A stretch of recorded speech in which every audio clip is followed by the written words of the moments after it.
Hey, good morning and welcome to another Retail Responds webinar where we talk about how retailers are navigating through the coronavirus pandemic around the world. The goal again is to help provide you with a different perspective as we navigate this unusual time together. Today's conversation is going to be focused around staffing and absence in the pandemic and in the age of COVID-19. And I'd like to welcome our first guest today. He is David Roberts. David is the head of our commercial director in the UK. And David, if you don't mind unmuting yourself and turning on your video, I certainly would appreciate it. How are you, David? Good afternoon. I'm good. How are you? I'm doing well, thank you. Why don't we just go ahead and jump right into it today? Maybe you can give us a little bit of a state of what's going on in the UK right now. Yeah, sure. So, well, right now, Bob, it is about 85 degrees without air conditioning. So we're all a little bit hot and bothered over here, to be honest. But regarding the pandemic, we are some way behind the rest of Europe. So a lot of Europe is now opening up with both retail and hospitality. Not so the case in the UK. We have been very sad, one of the worst affected countries in Europe. So therefore, I think we have a more cautious approach in terms of opening the country back up. Probably three things that are things people may not necessarily know that looking inside from afar is we have a policy of shielding, which is a national policy run by the National Health Service, and 2 million people received advice to stay at home. So that's very much part of all of the planning around COVID is around the protection and the shielding of those that are vulnerable and have been notified to stay at home. And this was something that the NHS did proactively to help identify who was vulnerable and then make sure that they knew that it was in their best interest to stay at home. Exactly, and then a number of retailers have then sort of reached out to them and tried to support them, doing their shopping for them and deliveries and making it easy for the shielded to be shielded, if that makes sense. It does. It does. So the second bit that I think that is quite relevant as we come out of this is that we've really struggled with testing. So testing was very sporadic to start with. I think our whole situation is much better now around testing. So that means that the absence rates are being better managed because you haven't got to wait for 7 days just to self-isolate to see if you've got COVID. You can actually now go out and get a test and you'll know. So then rather than spending 7 days at home waiting to find out whether you come down with anything, you can go back to work within 2 days or so, which is another kind of big difference. Yeah. And we've seen something similar here in terms of the ability to ramp up testing and have people know faster if they're infected or not. And the final bit, I think, is just understanding that the UK is actually working at different speeds. So Scotland, Northern Ireland, Wales, and England all have slightly different policies. I think broadly, we're all moving to a place where the non-essential retail is opening or has opened. And there are varying degrees of movement towards the hospitality industry opening. I'm pleased to say that on the 4th of July in England, the pubs are going to be opening. So for once, Bob, I can celebrate the 4th of July with you by going to my local. Well, we can virtually toast to each other then on the 4th. Yeah. Well, maybe that gives us a good jumping off point to bring in our second guest today. David, would you like to do the honors? Yeah. So, Mark, if you'd like to unmute and turn your video on, I'd like to introduce you all to Mark Pickerill. Mark is one of our customers at the Central England Co-op, and Mark is the head of workforce management there. Central England Co-op is predominantly a food-based cooperative society, trading out of convenience stores of about 3,000 to 4,000 square feet. There is some fuel, but most of it's sort of high street and neighbourhood locations. A Kronos customer with about 250 stores and around 6,500 colleagues. So welcome, Mark, to our webinar. Thank you for joining us today. Thank you. So we can maybe sort of jump straight in. I'm sure our audience would be interested to hear about some of your thoughts around the around the pandemic and what it was like trading in those first few weeks as the crisis kind of emerged and crashed over the world and over the country. Yeah, certainly. As you said, we're an essential retailer, so at no point did we close. What we did see very, very early on, before we went into lockdown, was a huge panic buying spree that I think probably Europe saw as well. During that panic buying, and that was at the beginning, just before and at the beginning of lockdown, our business peaked out at 85% like-for-like growth. During that time, we were forced to curtail our trading hours by about 15% because we had to give stores breathing space to actually be able to operate and replenish safely in an environment where I think it's fair to say there was while there were panic buying going on, there was a lot of fear amongst the frontline colleagues that were working for us. It was vital for me and my team to stay really well connected with our customers. So our customers as Workforce Central team are our store managers and our operations managers. And we were in daily and hourly contact with those guys to really understand what was going on. And the reason why that was so important is the first thing that happened in lockdown is our central office closed. And we were all disbanded to our offices at home to work. So a massive change for me and my team to have to do that. What did we see? I guess the first 3 weeks, I'll only put one word on it, and that was chaos. It was chaos for us, it was chaos for customers. After 3 weeks of chaos, I suppose it was really clear that this wasn't going away, and it wasn't going away quickly. We then went into what I would call 2 weeks of reflection, planning and high activity. We could see what was happening. We had the benefit now, we're a very new customer, but we had the benefit of all of the Kronos data that we got, coupled with all of the coalface feedback to really understand what was happening, what needed to be different in our world of workforce management. And team responded fantastically to be able to get to a place whereby within 6 weeks, we'd really solidified and stabilised the labour model to reflect what was actually happening out in our stores. At the same time of all of that was going on, while panic buying actually did calm down, the new normal state that we've also been left in is anywhere between 10 and 20% like-for-like growth, as our UK customers have turned away from big box retailers and really come towards convenience and stayed local. And as I said before, the richness of data and information that we get from our system really helped us to get there. So Mark, I do have a question for you, which is, given the fact that things are settling down now, but you're still seeing like-for-like growth, has your traffic pattern changed from pre-COVID to today? Yeah, so pre-COVID, we served around 1.8 million customers a week. With the immediate impact of COVID, that dropped to 1.1. At the same time as a massive exponential growth in trade, so transactions dropped through the floor, volume and value went through the roof. We had to reflect that really, really quickly, because obviously they're massively key drivers in terms of forecasting future workforce. What we have then seen over the last 15 weeks is, as the lockdown started to ease, we've seen the transaction numbers starting to recover. We've still been left with the volume and the sales, but people are generally starting to get out and about a little bit more. So again, we've had to be highly agile and reactive to be able to get the system to give us the right information. Yeah, sounds familiar. I happened to be in Australia as COVID started kicking in, and food retailers saw that dramatic increase where every day felt almost like a holiday.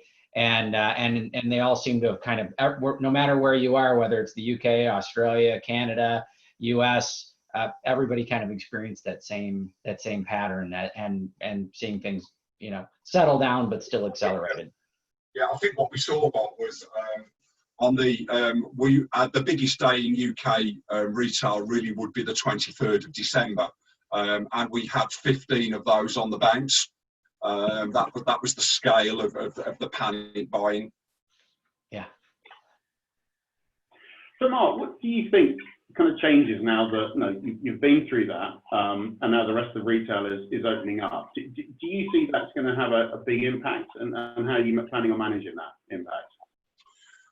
So is it going to have an impact? Yeah, undoubtedly, it's going to have an impact. So as we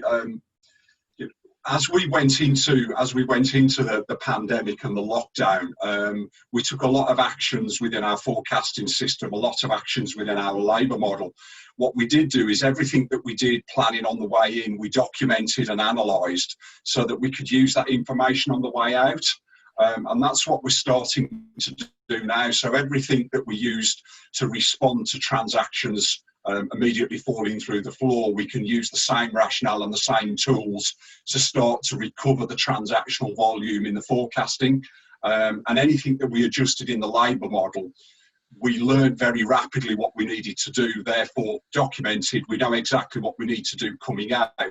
Of course, we don't know what the core business is going to be left like. We know that, David, when you go to the pub on the 4th of July, invariably my alcohol sales are going to diminish quite, you do contribute quite a lot to that. So my alcohol sales are going to start to diminish, albeit that we know that the hospitality trade isn't going to be maybe what people anticipate it's going to be. It's going to be quite a slow start-up, which will mean we will retain some business. And then, of course, the two unknowns for us are we've served our customers brilliantly over 16 weeks. How much loyalty have we built and how much remains?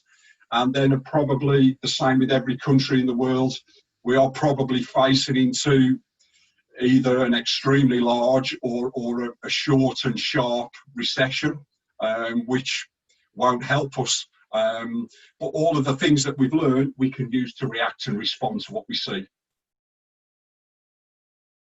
I mean, you mentioned the staff there, and I think it'd be interesting to talk about the colleagues for a bit now. And what sort of experiences did you have around absence during the pandemic? And I guess, looking forward, what do you think the future might look like?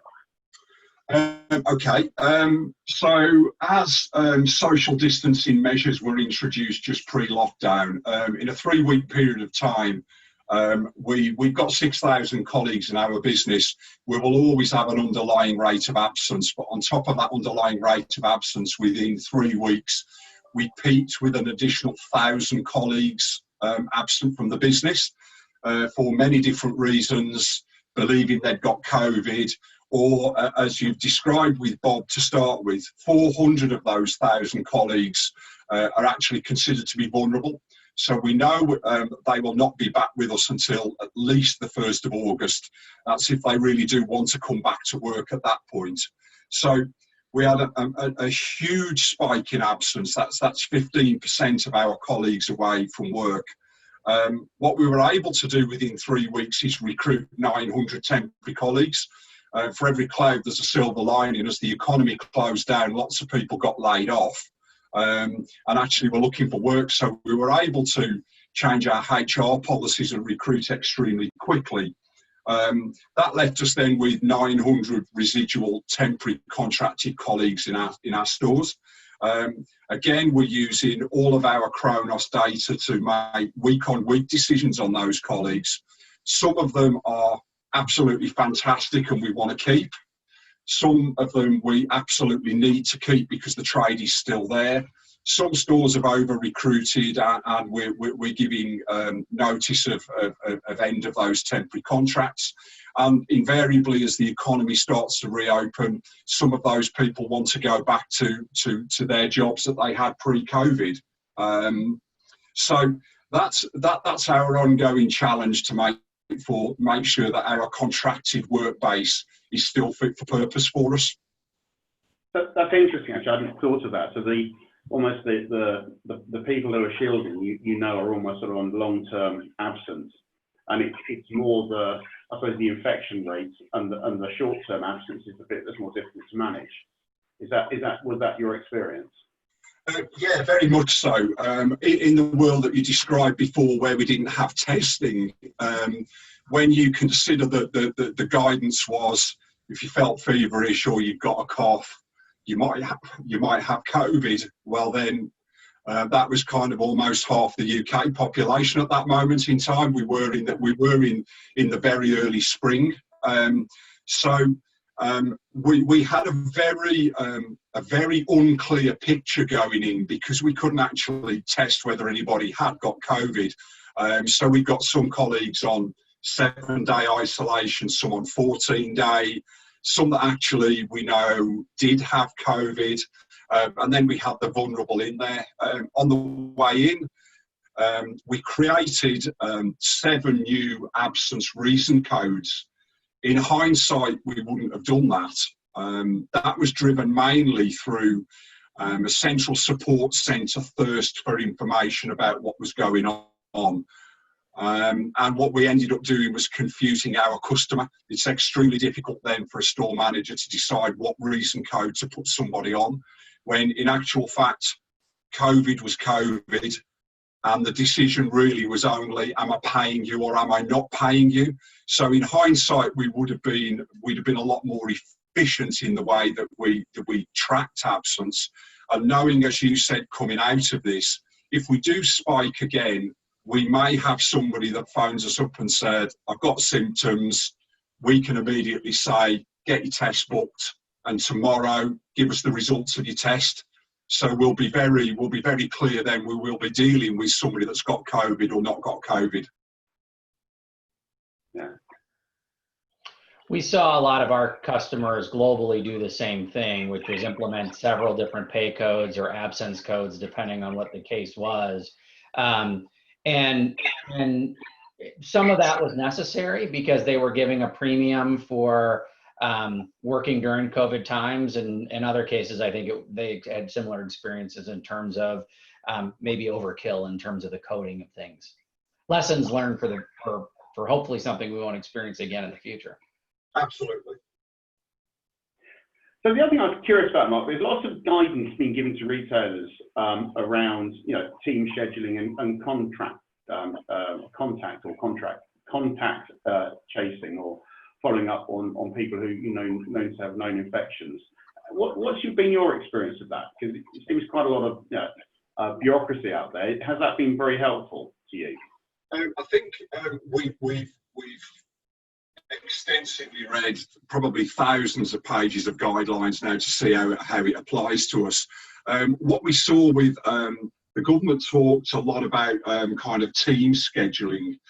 What we established pretty quickly with Public Health England was that our colleague teams that are typically between 18 and 25 colleagues a store were deemed to be a team within themselves, so didn't need to be subdivided any further. I think that guidance in the main was aimed at either real big box retailers or major manufacturing industries where there's hundreds and thousands of people on site at any one time. So that really has never been an issue for us. So if we get a report of COVID, it will be extremely easy for us to understand with our records who's worked with who. That is not going to be an issue. And then on the subject of track and trace, I've got to say, our colleagues are incredibly desensitised now when it comes to COVID, because COVID hasn't really come to our door. On 6,500 colleagues, and we cover quite a large geographical area. Thankfully, we've not lost a single colleague to COVID. We've not had a single colleague hospitalised with COVID either. That doesn't mean to say that there could be a good number of people that have had it and it was they had mild symptoms. But because it's not really, we've not really seen the physical impact of it, it's very difficult to get people massively interested in contact track and trace. And that may be something that we really have to face into going forward. Yeah. So when you're thinking about the future, what would you like to kind of done differently? What are your plans coming out the other end. You know, you were saying earlier that you made lots of notes and understanding of what actions you've taken on the way in. What will you do on the way out that you've kind of learned along the way that maybe you could share with people around absence management and how best to kind of tackle those issues? Yeah, so I think when we talk about absence management, keep it simple. You know, keep it simple down to, have you got COVID? Haven't you? Are we paying you, or aren't we paying you? The cut of information underneath that is not really relevant to anybody. So we would definitely do that. I think we've learned, we've stress tested our labour model, and we've certainly got 2021 plans for our labour model of where it probably could have worked slightly better for us. That said, our labour model is quite simplistic, and thankfully it was simplistic because we were able to do the work on it very, very easily. But we have learned some lessons around labour modelling, etc. We've also learned some lessons around forecasting, that maybe we had a complete over-reliance on looking at history to predict what's going to happen in the future. And over the last 16 weeks history, there is no history that you can fall back on for that. So we're doing some extensive work at this moment in time to enable us to have some more agility on forecasting. I hope we never need it. I really hope we can fall back into some form of consistency. And I mean, to summarise for me, what have I learned? What have I learned? What have the team learned? Actually, we're pretty good at this. We're very naive in the world of workforce management. We've only been going 6 months, but we've had a massive desire to want to overcome everything that's been put in front of us. And what we have learned from that is that if we reach out to people within Axiom, if we reach out to people within the Kronos community, if you use Google, if you really need to, you can solve pretty much any problem that you've got if you've got the will and desire to want to do it. And that really is the learn that we've got. We have so much more confidence now in what we're doing. Yeah, that's really interesting. Yeah, there is. I mean, I think you're probably right. There is a lot of support out there, and certainly we try through Retail Responds to get that learning more broadly understood. And I think it's really interesting about your labour model being, you know, inaccurate. I think that's a conversation I'm having a lot of customers. Is, you know, it doesn't matter almost what your labour model is. It's not going to be accurate for the next, you know, 6 months maybe, because, you know, nobody's been through this sort of process before. Yeah, we're really comfortable in the place that we've got the Model 2 now, the labour Model 2 now, and we're comfortable that we can reflect the autumn, the late summer and the autumn for us, and what comes our way. But I think we've learned some things that we would want the labour model to probably do differently or slightly better for the future for us. Yeah. Well, and unfortunately, I need to step into the middle of the conversation now because we're just about out of time. Mark and David, I really appreciate you both taking a little bit of time out of your day to share your insights and your experiences. I certainly appreciate it, and I know that our audience does as well. And if you do have any questions for us, please feel free to reach out to David or I. Our email information is here on the screen, and certainly we're available to help and provide any insight. Now, we will not be we will not hold a Retail Responds webinar next week. We will be back again in 2 weeks on Thursday, July 9th. We're going to be starting a half hour early, and we're going to be having a full hour webinar in 2 weeks. And joining me in 2 weeks is Alexandra Levitt. Alexandra is an HR futurist and an author, and we're going to be talking about how the pandemic has affected our employees and our customers from a generational perspective, and how different generations have responded to the pandemic and how that affects your business in a variety of different ways. So I hope you can join us again in 2 weeks. And thank you very much for your time today. We will talk to you again soon.